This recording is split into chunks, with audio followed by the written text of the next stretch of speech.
Сәлеметсіздер ме оқушылар?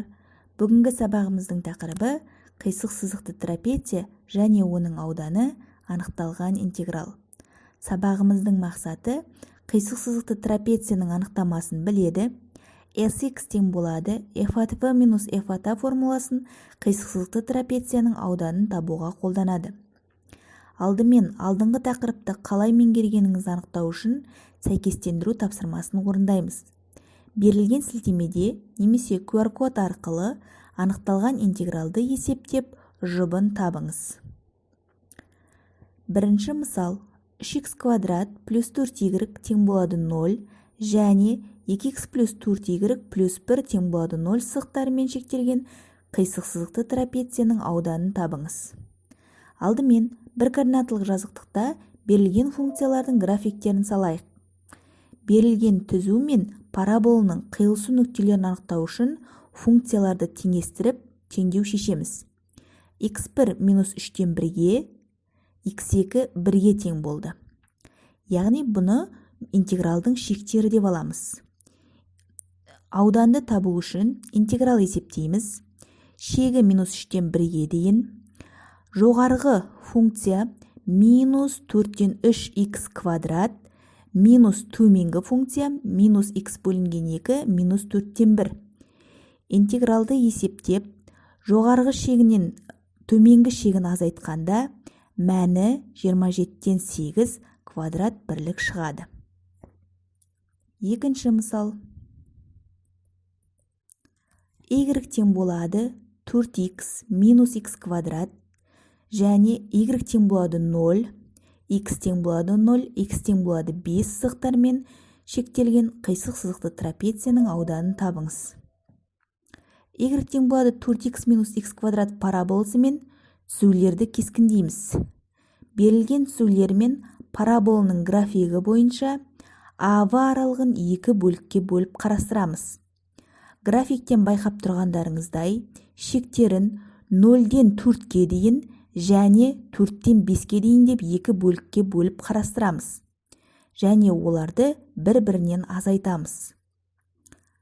Сонда жауабы 13 квадрат бірлікке тең болады. Үшінші мысал.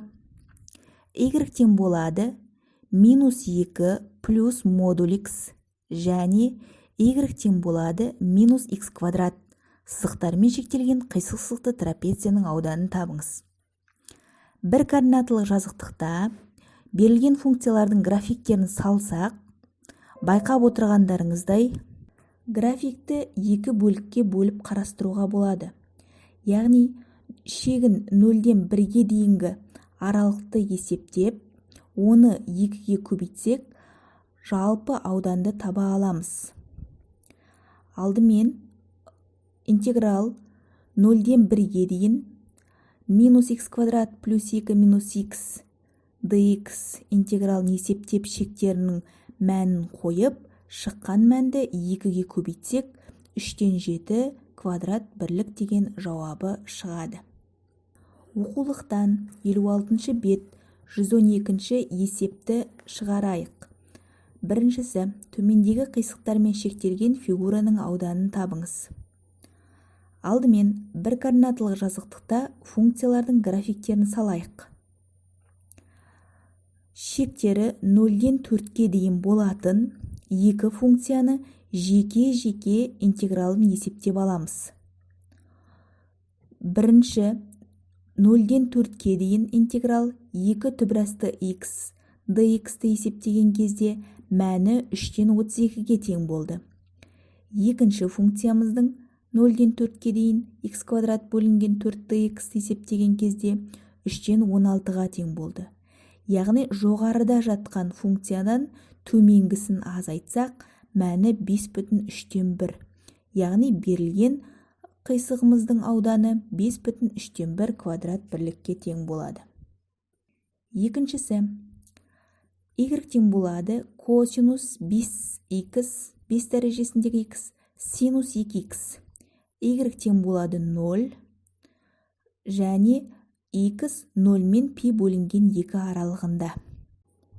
Интеграл 0-ден π бөлінген 2-ге дейін косинустың 5 дәрежесіндегі x синус 2x dx-ті есептеуіміз керек.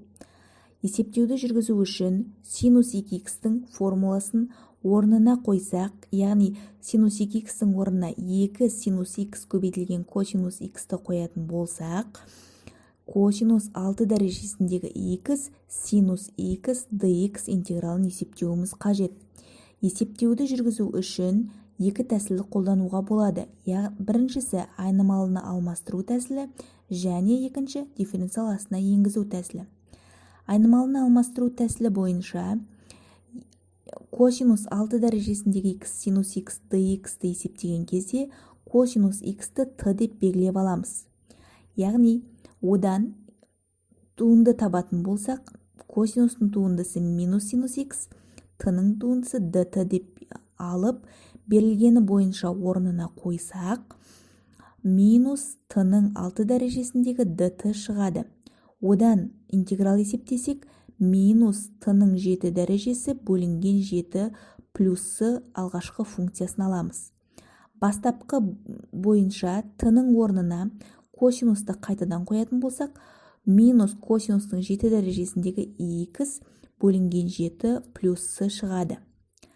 Шегін 0-ден пи бөлінген 2-ке дейін деген шегін қойып есептейтін болсақ, 7-ден 2 жай бөлшегі шығады. Дифференциал астына енгізген кезде де дифференциал астына косинус x-ті енгіземіз. Яғни косинустан туынды тапқанда минус синус x dx шығады. Синус x dx-тің орнына минус d косинус x-ті қойып есептейтін болсақ, интеграл астындағы өрнек пен дифференциал астындағы өрнек бірдей болғаннан кейін дәрежесіне 1-ді қосып, соған бөліп, яғни косинустың 6 дәрежесіне 1-ді қоссақ 7 бөлінген 7 плюсы алғашқы функциясы табылады. Шекті қойып есептейтін болсақ, 7-ден 2 жай бөлшегі шығады. Өз беттеріңізбен орындауға тапсырма. Оқулықтан 56-шы беттен 114-ші есеп. Анықталған интегралды есептеңіз.